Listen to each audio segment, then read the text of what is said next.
அம்மா தாயே கவிதா தொகுப்பாளினி அவர்களே, பயங்கரமாக சொல்லி வச்சிட்டீங்க, நன்றி. அவங்களுக்கு பதில் சொல்லிக்கிறேன். ரோஜா பூ ஏன் வச்சேன்னா, கருப்பு ஆடையில் வந்திருந்தேன், கருப்பு தான் இன்னைக்கு அடிக்குது எல்லாத்தையும். சரி, ஒரு இந்த கொத்தேரி எங்கே கை கிடைக்க போகுதோ, பாவம் தயாரிப்பாளர் ரொம்ப செலவழிச்சு கொண்டாந்தாரா, சரி ஒன்றை எடுத்துக்குவோம். சட்டை கிழிஞ்சிருக்கு, அதை மறைக்கிறதுக்காக குத்தி வச்சிட்டேன். பார்க்க அழகா இருக்கா? நீங்க ஹீரோயின் இடுப்பு தான் பார்ப்பீங்க, எனக்கு தெரியும். ஏன்னா அங்கதான் தங்கம் தகன்னு மின்னுது, கையிலையும் மின்னுது பாரு வளையல். நன்றி, யாவருக்கும் வணக்கம். மக்கள் தொடர்பாளர் சுரேஷ், சதீஷ், கவிதா தொகுப்பாளினி மற்றும் தேவராஜ் பத்திரிகையாளர், எல்லாருமே, அனைத்து தாளிகையாளர்கள், பார்வையாளர்கள், திரைப்பட சுவைஞர்கள், இந்த படத்தின் தயாரிப்பாளர் அமெரிக்காவிலிருந்து வந்து எடுத்திருக்காங்க இல்லையா, அமெரிக்காவில் குமார் அவர்கள், மற்றும் இயக்குனர் அறிவழகன், ஈரம் பட இயக்குனர் அறிவழகன். இந்த ஈரமெல்லாம் மிகப்பெரிய ஒரு பாதிப்பை, தாக்கத்தை தமிழ் திரைப்படத்தில் ஏற்படுத்திச்சு. அமைதியாக உட்கார்ந்துருக்காங்க. அவர்கிட்ட கௌதம் கோவிந்த் தானே, சரி, கௌதம் கணபதி. என்ன எனக்கு என்னமோ அந்த அம்னீஷியா மாதிரி நிறைய வந்துருச்சு, தெரிய மாட்டேங்குது. மற்றும் புதுமுக இசையமைப்பாளர் மனோஜ், ஆர்ட் டைரக்டர். நல்லா போட்டிருந்தீங்க, செட்டு மாதிரியே தெரில. அந்த துப்பாக்கியெல்லாம் ஒரிஜினல் மாதிரியே இருந்துச்சு. நான் ஷூட் பண்ணியிருந்தா எதுவும் அவ்வளோதான், குண்டு பாஞ்சிருக்கும். அற்புதமாக பண்ணியிருந்தாங்க. இளம் கதாநாயகன் நல்லா அழகாக இருக்காங்க. தர்ஷன், உங்கள் தரிசனம் படம் வெளியானதுக்கப்புறம் உங்கள் தரிசனம் வேண்டி எத்தனை பொண்ணுங்க அலைய போகிறாங்களோ தெரியல. கதாநாயகி அப்படி தான் இருக்காங்க, பனியில் பூத்த மலர் மாதிரி குளிச்சுட்டு அப்படியே வந்திருக்காங்க. நல்ல அற்புதமான தேர்வு. மற்றும் இவங்க போலீஸ்காரியாக நடித்தாங்க எங்க கூட, இந்த பச்சையம்மன் அவர்கள். அம்மா பேர் ரம்யா மேடம். ஐயா என்ன பண்ணீங்க? சிரிக்கக்கூடாது ஐயா, திடீர்னு கூப்பிடுறாங்க, என்ன தப்பா எடுத்துக்கூடாது. அவங்கள பாராட்டணும், பேர் சொல்லாம விட்டா தப்பாயிடும். இசையமைப்பாளர் நல்லா எங்கா இருக்காரு. இந்த கருப்பு படத்துலையும் ஒரு அபயங்கர்னு ஒரு பையன், சின்ன பையன் தான், இதே மாதிரி தான். இந்த மாதிரி புதியவர்களை ஊக்குவிக்கணும். அந்த வகையில் நான் குமார் அவர்களை ரொம்ப ரொம்ப பாராட்டுறேன். நீங்கள் வந்து எடுப்பீங்க, இன்னும் நிறைய எடுப்பீங்க. இந்த அப்டேட் பிக்சர்ஸ் அப்டேட்டாக அடிச்சு தள்ளிட்டு போயிட்டே இருக்கும். இன்னும் சண்டை காட்சி நிபுணர்கள்லாம் விட்டுட்டேன். ராம்போ ராஜ்குமார்கிட்ட ஒர்க் பண்ண அப்பா பேர் என்ன, பிரகாஷ், பயங்கரமாக அவர் கூட இருப்பார். அவரோட சன்னு, அவருடைய மகன் சண்டை காட்சியெல்லாம் பண்ணியிருக்காங்க. பார்க்க அவர் சண்டை காட்சி நிபுணர் மாதிரியே இல்லை, பெரிய ஒரு ஹாலிவுட் ப்ரொடியூசர் மாதிரி. ஒரு இவர் விஜய் மல்லையாவோட பார்ட்னர் மாதிரி பந்தாவாக இருக்காங்க. அந்த மாதிரி சொல்லிகிட்டே போகலாம். அற்புதமாக இருக்குது. மத்தியான வேலை, சாப்பாட்டு வேலை வேறு ஆயிடுச்சு. இந்த படத்துக்கு சரண்டர்னு பேர் வச்சுருக்காங்க. நான் அது உள்ள அறம் கூற்றாகும் அப்படின்னு ஒரு அற்புதமான அறத்தை தொகுப்பாளனி இளங்கோவடிகள் கூட்டிலிருந்து எடுத்து சொன்னாங்க.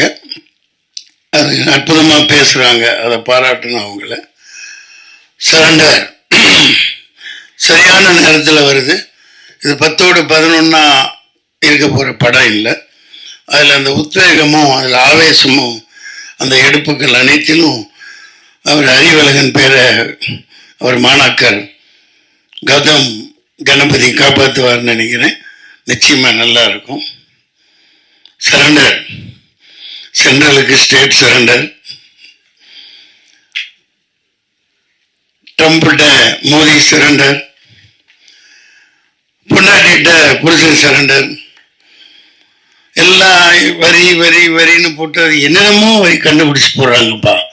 இந்த நிர்மலா சீதாராமன் மேடம் எங்கெல்லாம் கற்றுக்கிட்டு வந்தாங்களோ தெரில, சட்டையே பகுத்து விட்டுருவாங்க போல. எல்லாம் இருக்கிற எல்லாத்தையும் அந்த வரி இந்த வரி லொட்டு வரி லொஸ்கு வரி, இன்கம் டேக்ஸ் கட்டுறோம், கமர்ஷியல் டேக்ஸ் கட்டுறோம், அப்புறம் என்ன ஜிஎஸ்டி, அப்புறம் ஸ்டேட்டு சென்ட்ரலு, எல்லாம் ஒன்றுக்கு 4 முறையிலையும் வசூலை பண்ணி மக்கள்கிட்ட எல்லாத்தையும் அவுத்துட்டு விட்டுறதுனால மக்கள் எல்லாம் கவர்மெண்ட்டுக்கு சரண்டராக இருக்காங்க. அதனால இந்த தேர்தலில் ஒரு மாற்றமும் புரட்சியும் வெடிக்கணும் இந்த படம். அதுக்கு ஒரு முத்தாய்ப்பா அமைன்னு நினைக்கிறேன். இனிய மத்தியான வேலை உங்களை சந்தித்ததில் மகிழ்ச்சி. இது பிரியாணி போடுறீங்களா? சாப்பிட்டீங்களா? அதுக்கு இல்லை கேட்டேன். மத்தியான வேலையாச்சே முடிஞ்சு போனோம்னா சாப்பிடணுமே மக்கள், அதான் போடுவாங்க. உங்களை சந்தித்ததில் மகிழ்ச்சி. இதில் நான் எனக்கு என்ன பிரச்சனைன்னா 2 நிமிஷம் எடுத்துக்கலாம். எனக்கு போவேன், என் மேனேஜர் சொல்லுவான் இங்கே ஷூட்டிங்க இந்த இது அவ்வளோதான். நான் யாரும் என்னென்ன பார்க்க மாட்டேன். அதனால தான் கொஞ்சம் அந்த அறிவுலனை பார்த்து எனக்கு அடையாளம் தெரியல சொல்கிறது இல்லையா. நான் பாட்டுக்கு நடிப்பாச்சே முடிச்சுட்டு நான் பாட்டுக்கு வண்டியில் உட்காந்து போயிட்டே இருப்பேன். அப்படியே பழகிட்டோம் இவ்வளோ வரைக்கும். அதனால பல இழப்புகளை நான் சந்திச்சிருக்கேன். பட் நம்ம அதிகமாக லோடு எடுத்துக்க முடியாது இல்லையா.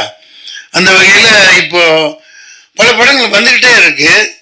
ஒரே மூஞ்சி போர் அடிக்கிற பெரிய ஹீரோன்னு போட்டு ஒரு ஆளுகளவே சளிப்படைகிற மாதிரி படங்கள் வந்துட்டு இருக்கு. அது தவறு இல்லையா.